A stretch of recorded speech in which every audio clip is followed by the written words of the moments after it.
podcast program. We're doing our Brutally Honest. Hmm. In this month, there are a lot of hot topics that we're going to be touching.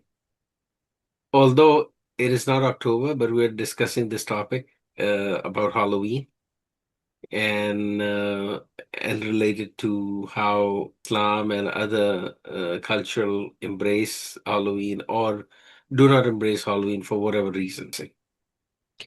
Yeah, and how it kind of permeates or propagates in society, and what effects does it have, and how people react or interact regarding this issue. So that's what we're discussing. Yeah. Um, You so had a question. You were asking, what's your opinion about, well, generally speaking, Halloween is we all know it's more of a pagan custom. It's not even a Christian holiday. It's not even Christian, not a holiday, but a Christian festival or Christian, whatever you want to call that. so is it really like a Christian festival, or is it like a pagan? I think it came from the pagan thing. It is not really a Christian because there's nothing. Remember, the roots lies on the discussion is going to go on the religious side now. But Mm-hmm. just to give you a little background, when That's why our program is called Brutally Honest, right? It could be about yeah, religion, it could be about politics, and yeah, exactly. so. So the thing is that when let's be brutal now, okay? Mm-hmm. So when the modern day Christianity, after Jesus, peace be upon him, peace be on him's deliverance from the cross and then traveling to Kashmir. Mm-hmm. The his followers later on, as we know, the Saul guy who was anti Jesus and anti early Christians who were monotheistic people. Mm-hmm. He started and he became Paul, Okay. and from there on, this thing, they started inviting Gentiles, which is the pagan people, so the Christianity can go there eventually in later years. Not the same year, but later years. Mm-hmm. So in order to please them, because they were under the Roman rule, they adopted some of the Roman traditions and some of the Greek, the polytheistic tradition. And I think Halloween's root is based on those pagan beliefs.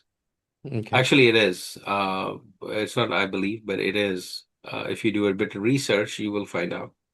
So what's the time frame of the uh Christian empire at that time wanting to No, go there was no Christian empire at that time. It was a Roman empire. an empire? Yeah. So the Christianity in Roman came in 70 AD. Mm-hmm. So remember, 70 AD is the time when Jesus, Hazrat Isa alayhis salam, Jesus, peace be on him, was in Kashmir and alive at Mm-hmm. that time. Mm-hmm. When Titus became Christian. So that means at that time, by 70 AD, Christianity spread in the Romans. So if Jesus was 30 or 33 years old when he was crucified, right?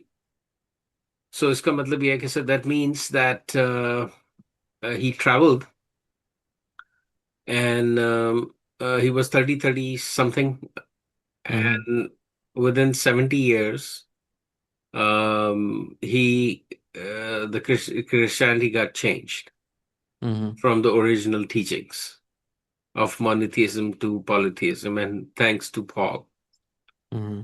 Saul, who never met Jesus, by the way. He saw Mm-hmm. in a dream, and based on that dream, the whole new cult, or not cult, I should say, but the whole new religion got born out of it. Mm-hmm. So And that's why today's Christianity is more like the Pauline flavor of Pauline, exactly. It's not Christianity. the original Christianity. Well, Mm-hmm. the original Christianity was not really an original, meaning Jesus' teaching was the revival of the Judaism to its Mm-hmm. pristine form. Yeah. Just like Muslims are waiting for the Messiah and Imam Mahdi to revive Islam in its pristine form.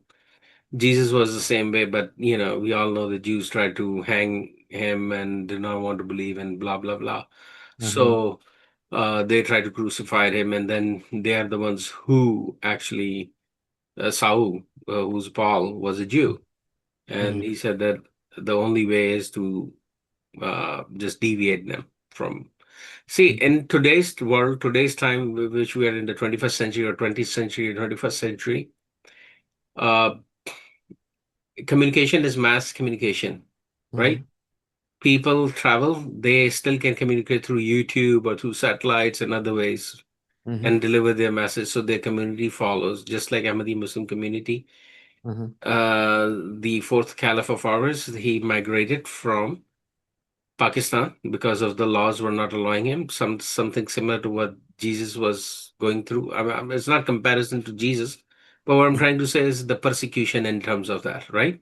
Yes. Jesus had to travel from Palestine all the way to Kashmir to save himself and to deliver the message to the which was his actual mission was to deliver the lost tribes of Israel, Yeah.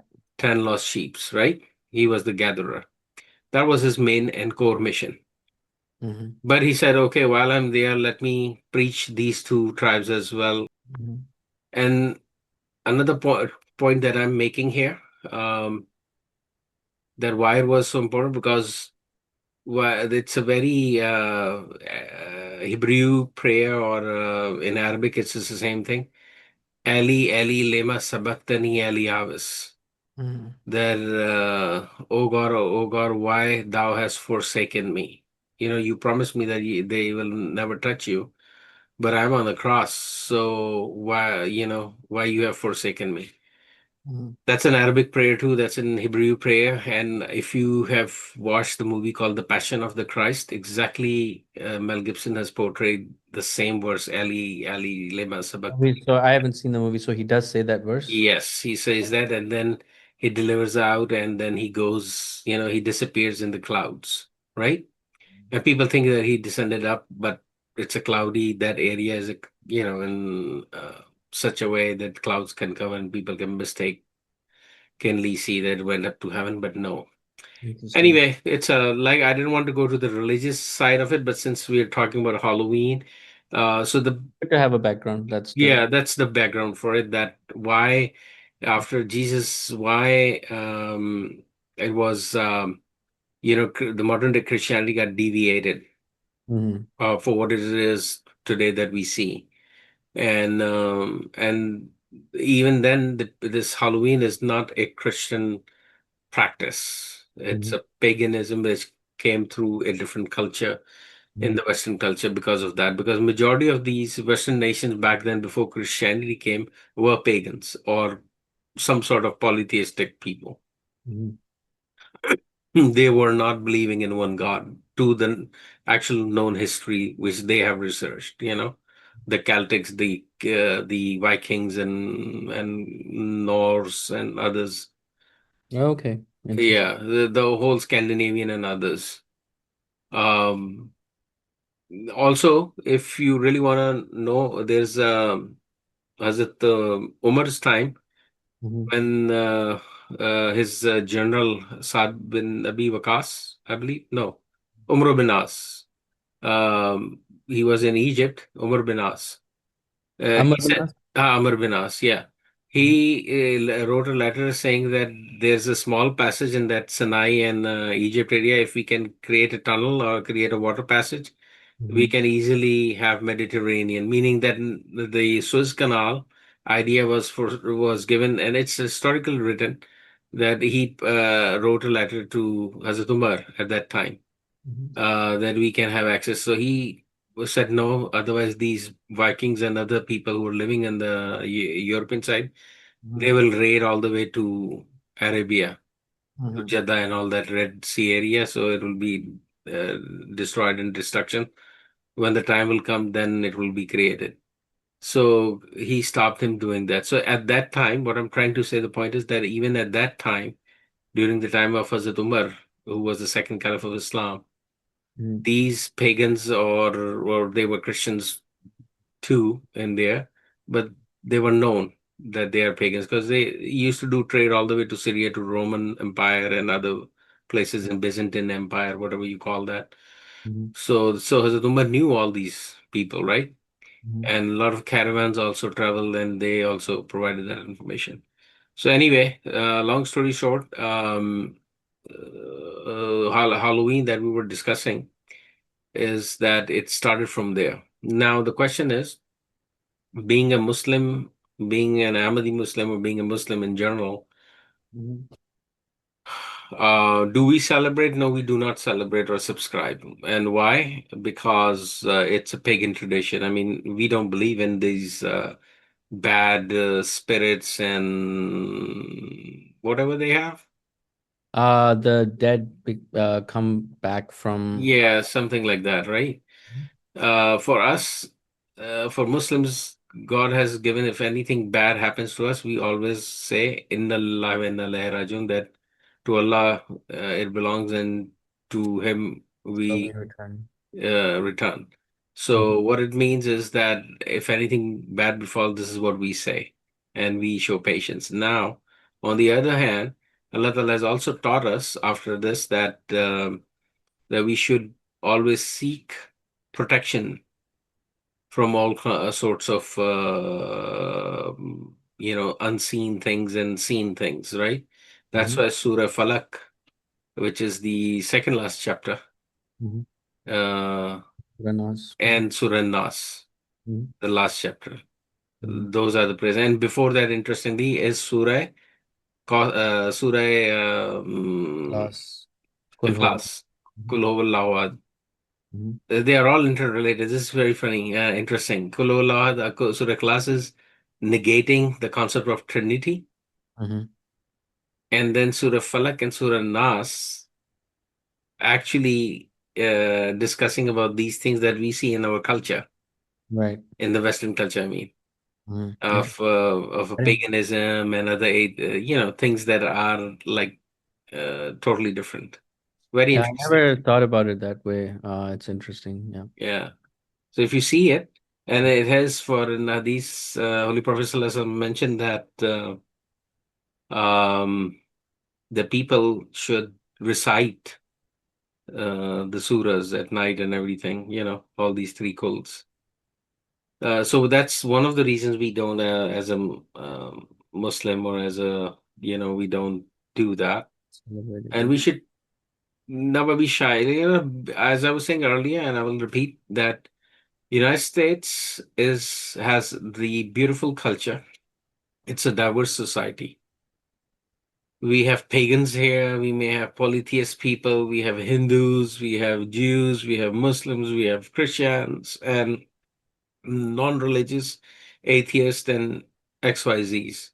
And together, we make a diverse society and make it, you know, it's just like a garden which has the different types of flowers in there, right? Right. So, and that's what it makes us, the best in there. And it doesn't really matter whatever you want to practice. You're free to do that. And if you don't choose to practice, then don't. Some people who uh, celebrate uh, Christmas, some Mhm. don't celebrate, or some people do celebrate. They just don't know why they're celebrating. So I understand. it has become more of a culture. So it doesn't really matter whether you celebrate or not, or it's your choice.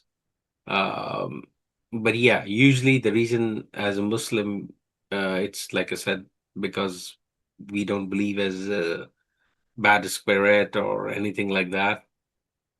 Although in Muslim sects, there are people who believe, especially India, Pakistan Muslims, the Mhm. subcontinental Muslims. I think they believe in what do you call that? That thing that they do. Eh, You mean the Muslims or the Hindus? no, no, no. Muslims do. What do you call that? The magic or whatever you call that. Black magic? Yeah, yeah, yeah. Black magic kind of thing and stuff like that. So Mhm. they also believe in that. Mhm. But reality is that again, we are taught what to pray and what in terms of protection. Yeah. So, any thoughts on your about how to celebrate Yeah, I mean, I think or what uh or how not to celebrate or what not to celebrate? yeah, no, I think we live in a country here which allows for free expression of pretty much anything, which is a great thing.